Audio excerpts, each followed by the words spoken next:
کو پتہ ہے کہ بیت اللہ کتنی بار تعمیر ہوا؟ نہیں؟ تو سن لیجئے اور اس کو یاد بھی رکھیے۔ سب سے پہلے فرشتوں نے تعمیر کعبہ کی، حضرت آدم علیہ السلام نے، پھر حضرت شیس علیہ السلام نے، پھر حضرت ابراہیم علیہ السلام کو اللہ نے حکم دیا تو آپ نے بیت اللہ کو تعمیر کیا، پھر قبیلہ جرہم نے، پھر اس کے بعد قوم عمالقہ نے، پھر نبی کریم صلی اللہ علیہ وآلہ وسلم کے پردادوں میں قصی بن کلاب نے، پھر قریش نے اپنے وقت میں بیت اللہ کو تعمیر کیا، پھر حضرت عبداللہ بن زبیر رضی اللہ تعالی عنہ نے حضرت ابراہیم علیہ السلام کی تعمیر کی طرح اس کو تعمیر کیا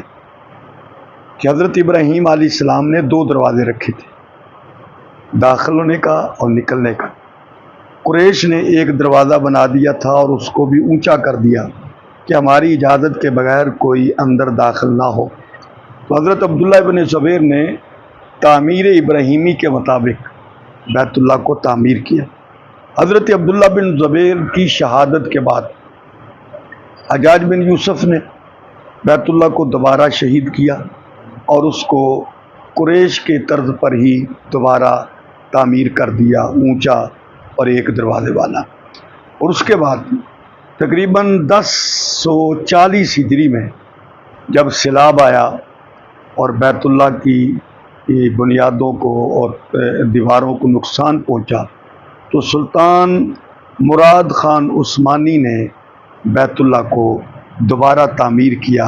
اور یہ طرز تعمیر آج تک اسی طرح چلتی ہوئی آ رہی ہے۔